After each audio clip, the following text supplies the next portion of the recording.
नमस्कार दोस्तों, मैं हूँ कीर्ति शौकीन। आप सब देख रहे हैं अनटोल्ड स्टोरीज और आज हम डिस्कस करने वाले एक ऐसे एक्ट के बारे में जो बहुत ज़्यादा कंट्रोवर्सी में चल रहा है। ये एक्ट लेकर तो यूजीसी इसीलिए आया था on the behest of protecting a particular class, लेकिन जिस क्लास के अगेंस्ट है, जिस कास्ट के अगेंस्ट है, जिस कैटेगरी के अगेंस्ट है, वो बहुत रुष्ट नज़र आ रही है यूजीसी से और काफ़ी वैलिड पॉइंट्स भी हैं उनके। अभी हम आज की वीडियो के द्वारा ये जानने की कोशिश करेंगे कि इस एक्ट में ऐसी क्या-क्या बातें हैं जिसकी वजह से लोग इसको क्वेश्चन कर रहे हैं, या ये एक्ट एक्चुअली आपके कैंपस में जिनके साथ डिस्क्रिमिनेशन होता था, जिनके साथ प्रॉब्लम्स होती थी, जो वल्नरेबल ग्रुप था, क्या उनको एक्चुअली ये एक्ट न्याय दिलाने वाला है। तो देखिए, यूजीसी इक्विटी रूल्स के नाम से 2026 में एक नया एक्ट लाया गया है और इस एक्ट के तरफ से यूजीसी ये दावा करता है कि भाई अब से जितने भी वल्नरेबल ग्रुप्स हों, वो एससी हो, एसटी हो, विमेन हो, पीडब्ल्यूडी हो या ओबीसी ही क्यों ना हो,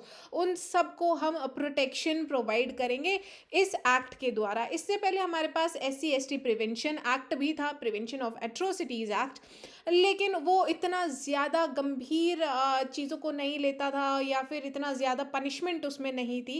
apparently this is what UGC is saying. तो देखिए, explain UGC 2026 regulations to ensure equity and and caste bias in higher education. तो इन रूल्स में यूजीसी ने ये कहा कि हम हर हायर एजुकेशन इंस्टीट्यूट में, यानी भारत के जितने भी कॉलेजेस और यूनिवर्सिटीज़ होंगे, इन सब में हम यूजीसी इक्विटी रूल्स को अप्लाई करेंगे।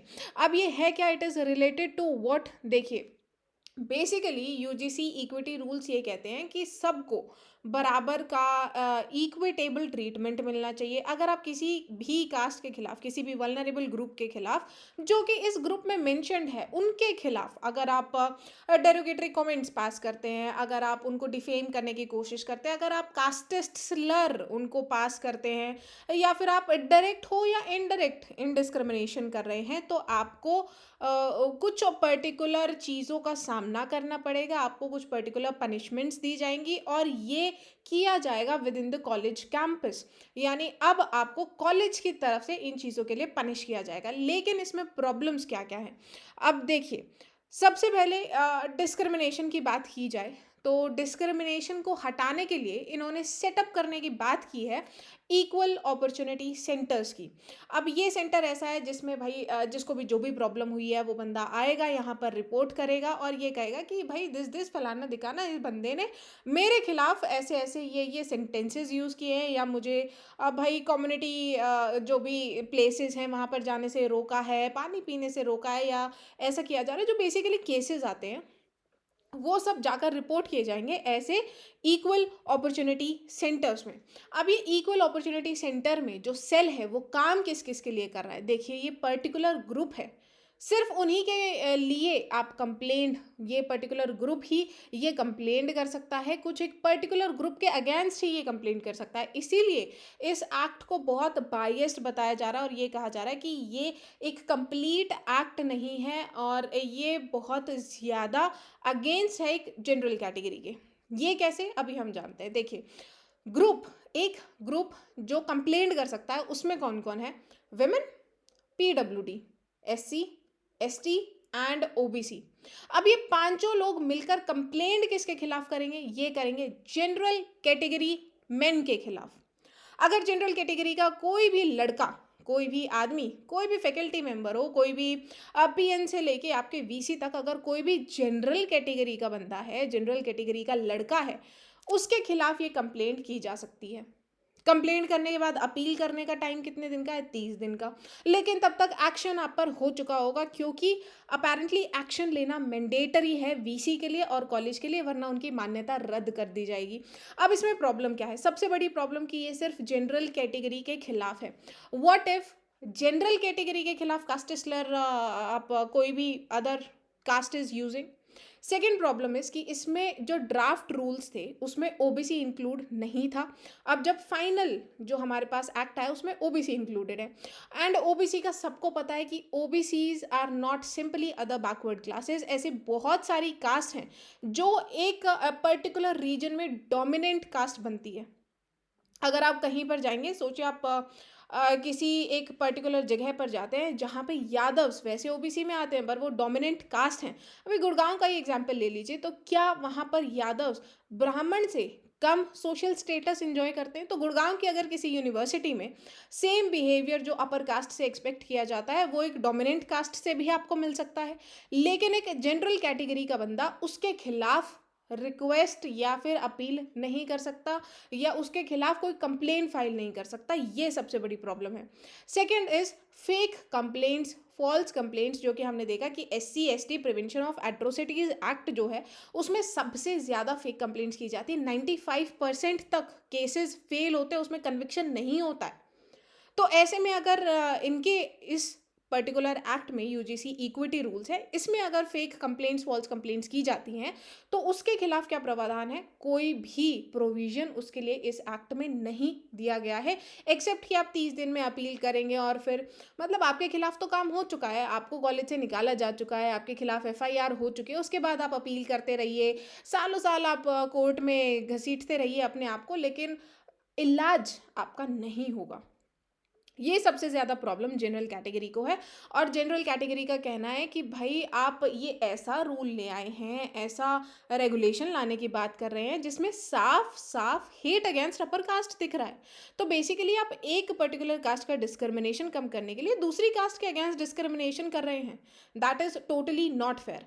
अब देखिए इसमें एक इक्विटी कमेटी भी होगी और इस कमेटी में अगेन कौन कौन है? टू आवर सरप्राइज इसमें जितने भी हमारे ग्रुप्स थे, वल्नरेबल ग्रुप्स थे, वो सब हैं। SC ST women PWD OBC सबका रिप्रेजेंटेशन है। इसमें रिप्रेजेंटेशन किसका नहीं है? जो कि सबसे मेन पार्टी होती है, जो कि कल्प्रिट माने जाएंगे, सो कॉल्ड कल्प्रिट होंगे, जिनके अगेंस्ट कंप्लेंट होगी। जनरल कैटेगरी से एक भी रिप्रेजेंटेशन इस कमेटी में नहीं दिया गया है। This is another problem.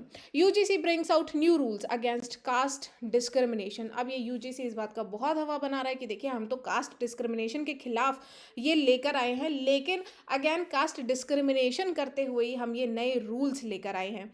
हमने देखा कि 2025 में हम वायलेंस की बात करें, violence exerted upon Dalit people in 2025, ये डिफरेंट डिफरेंट केसेस में डिफरेंट स्टेट्स में बढ़ा भी है, कुछ स्टेट्स में कम भी हुआ है, लेकिन उनकी दैट डजंट मीन कि जो टोटल केसेस हैं वो बढ़े हैं। देखिए विद टाइम इसकी नॉलेज हर इंसान को होती जा रही है, हर दलित को होती जा रही है। अब वो उसको एजुकेशन मिली हो या ना मिली हो, हर बेसिक बंदा ये जानता है कि अगर उसको कास्टिस्ट स्लर पास किए जाते हैं, उसके खिलाफ कोई भी डेरोगेटरी कमेंट किया जाता है, तो वो एससी एसटी प्रिवेंशन एक्ट के अंदर, प्रिवेंशन ऑफ एट्रोसिटीज एक्ट के अंदर रिपोर्ट कर सकता है, फाइल की जाएगी कंप्लेंट और उस बंदे को सीधा अरेस्ट कर लिया जाएगा और बेल भी नहीं मिलेगी। ये एक बेसिक लेमन नॉलेज है जो हर किसी बंदे को पता है। तो हो सकता है कि इस समय वायलेंस तो कुछ बड़ी होगी फॉर श्योर, बट रिपोर्टिंग भी बड़ी है पहले के हिसाब से। And even this is not the basis कि आप इतने बायस रूल्स निकालेंगे अगेंस्ट अ पर्टिकुलर कैटेगरी। देखिए ड्राफ्ट वर्जन हमने बात की कि इसमें ड्राफ्ट वर्जन में फिर भी फॉल्स और फ्रिवलेस केसेस के अगेंस्ट एक पनिशेबल ऑफेंस बताया गया था, लेकिन फाइनल एक्ट में इसको लेकर कोई भी बात नहीं की गई है, which is again very very problematic. Danger क्या है अब इस एक्ट से? प्रॉब्लम अगेन वही है जो SC ST prevention of atrocities act में होती है कि ज़्यादातर केसेस फॉल्स हैं, ज़्यादातर केसेस विक्टिम ब्लेमिंग पर बेस्ड हैं। ऐसा अब ये तो सोचिए, ये SC ST prevention of atrocities act ये तो फिर भी बड़े लोग यूज़ करते हैं, मेच्योर पीपल यूज़ करते हैं। Just imagine this kind of power in colleges, जहाँ पर लोग पर्सनल रंजिश निकालना चाहते हैं, कहीं पर कोई इलेक्शन आ रहा है, कहीं पर कोई टॉपर है, कहीं पर कोई एक पर्सनल रिलेशनशिप्स अगर किसी के ख़राब हो रहे हैं, तो सोचिए इसका कितना ज़्यादा मिसयूज़ किया जा सकता है इस एक्ट का। और इस मिसयूज़ को टोटली नज़रअंदाज कर दिया गया है इस एक्ट में। ये जनरल कैटेगरी को सबसे ज़्यादा प्रॉब्लम हो रही है। इसी का दावा एससी एसटी प्रिवेंशन एक्ट का भी किया जा रहा है कि यार जब आपके 95% केसेस में आप कन्विक्ट नहीं कर पा रहे हैं एससी एसटी एक्ट में, तो how come UGC equity rules को आप इतना स्ट्रिक्ट बना रहे हैं।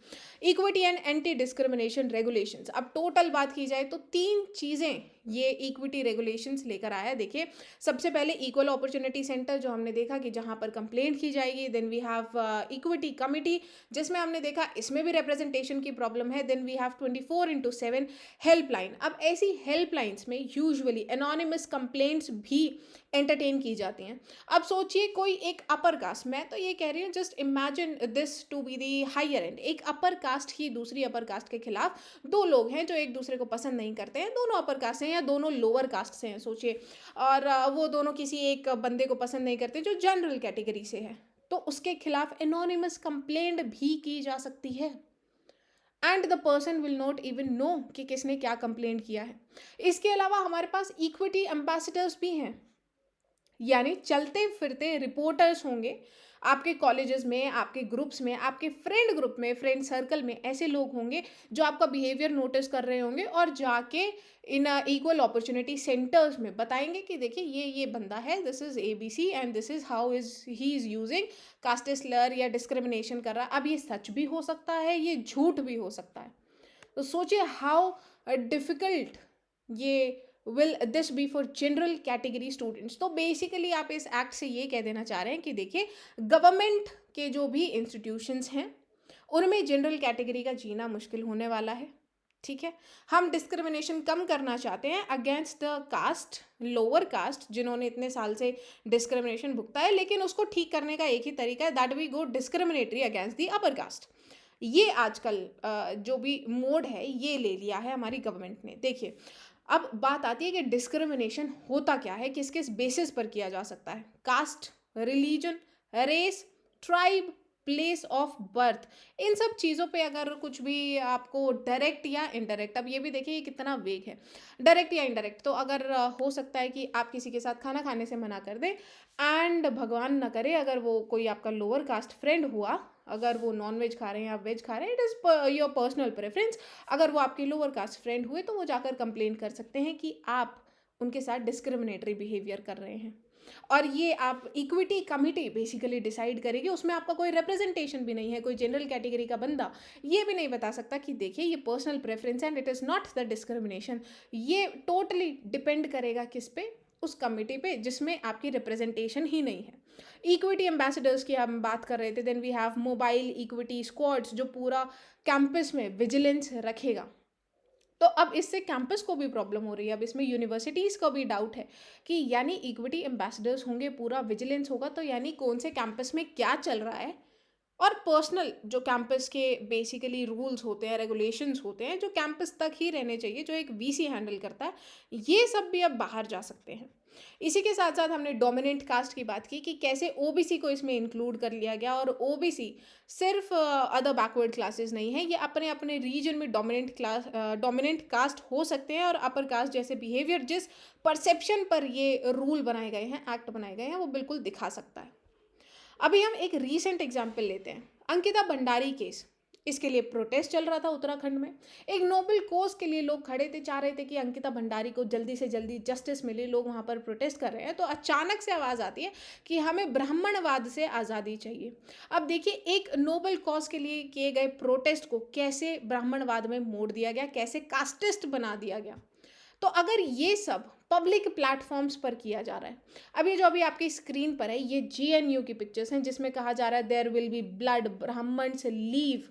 आप सोचिए ये ब्राह्मण हेट जो हमें प्रीमियर इंस्टीट्यूशंस में देखने को मिल रहा है, JNU जैसे इंस्टीट्यूशंस में देखने को मिल रहा है, अगर इक्विटी रूल्स में जो पावर दी गई है, अगर ये पावर वहाँ के लोगों को दी जाती है, लेफ्टिस्ट लॉबी को मिल जाती है जिसमें ज़्यादातर लोअर कास्ट लोग होते हैं, अगर उनको ये पावर मिल जाती है तो जनरल कैटेगरी कहाँ जाएगी।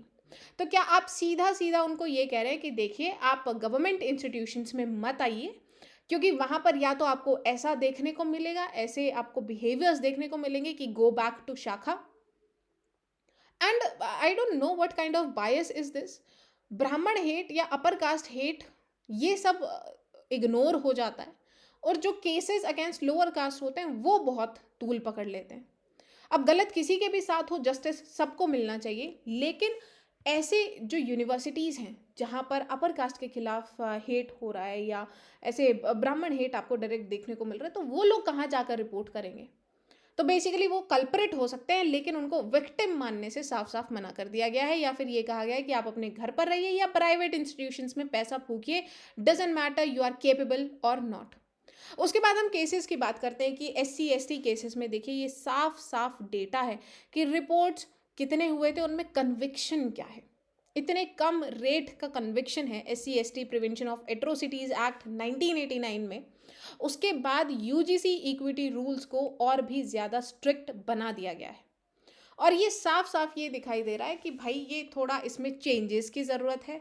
और एटलीस्ट आप जिस क्लास को आप बेसिकली अपर कास्ट को आप जो एक कल्प्रिट दिखाने की कोशिश कर रहे हैं, मतलब मुझे तो ये बिहेवियर बिल्कुल 90s के बॉलीवुड जैसा दिख रहा है, जहाँ पर ठाकुर जाट गूजर हमेशा गलत करते हैं। अगर आप वही प्रोपागेंडा दिखाना चाह रहे हैं तो एटलीस्ट उनको रिप्रेजेंटेशन दीजिए, कुछ एक अपील का टाइम दीजिए, फॉल्स कंप्लेंट्स फ्रिवलेस केसेस के अगेंस्ट प्रोटेक्शन दीजिए। एटलीस्ट इतना तो करिए कि लोग खुलकर, जनरल कैटेगरी कहीं पर खुलकर सांस ले सके, अपने इंस्टीट्यूशन पे अगर पढ़ाई करने जा रही है तो ढंग से पढ़ाई तो कर सके। अब just because there have been culprits of one caste you can not make them victims of another caste. आज की वीडियो में इतना ही। अगर आपको आज की वीडियो पसंद आए तो लाइक शेयर सब्सक्राइब करना ना भूलें। कमेंट करके ज़रूर बताएं आपको ये रूल्स कैसे लगे। अब इससे मुझे अगेन रिजर्वेशन वाली बात याद आ रही है कि रिसेंटली नीट में जो रिजर्वेशन दिया गया था उसमें एससी एसटी के -40 मार्क्स एज कट ऑफ दिए गए हैं। अब सोचिए, जहाँ पर प्रीमियर इंस्टीट्यूशंस में आपको एडमिशन के लिए इतना सालों साल पढ़ना पड़ता है, वहाँ पे एससी एसटी को ये मेहनत करनी पड़ रही है कि उनके मार्क्स नेगेटिव में आ जाएं ताकि उनकी कट ऑफ पूरी हो सके। So this is where India is heading, talent based की बजाय रिजर्वेशन बेस्ड। आज की वीडियो में इतना ही। जय हिंद, जय भारत।